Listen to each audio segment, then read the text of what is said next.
கோலி talk Kollywood news. Jeeva, Vimal, அதர்வாவை வச்சு Michael Rayappan ஒரே நேரத்தில் தயாரிக்கும் 3 படம்.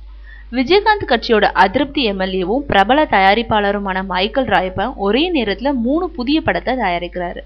இதுல ஜீவா, விமல் மற்றும் அதர்வா நாயகர்களா நடிக்கிறாங்க.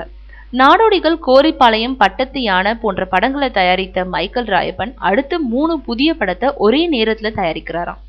அதுல ஒரு படத்துல ஜீவா கதாநாயகனா நடிக்கிறாரு. கதாநாயகி இன்னும் முடிவாகல. சிங்கம்புலி படத்தை இயக்கிய சாய்ரமணி இந்த படத்தை இயக்க டி இமான் இசையமைக்கிறாரு. இன்னொரு படத்துல அதர்வா கதாநாயகனா நடிக்கிறாரு. அவருக்கு ஜோடியா வருத்தப்படாத வாலிபர் சங்கம் ஸ்ரீதிவ்யா நடிக்கிறாங்க. இந்த படத்துக்கும் டி இமான் தான் இசையமைக்கிறாரு. வெற்றிமாறனோட உதவி டைரக்டரா இருந்த ரவி அரசு இயக்குறாரு. இந்த படத்துக்கு ஈடி என்று பெயர் சூட்டியிருக்காங்க. மற்றொரு படத்துல விமல் கதாநாயகனா நடிக்கிறாரு. இவருக்கு ஜோடி இன்னும் முடிவாகல. இந்த படத்தை கண்ணன் இயக்குறாரு.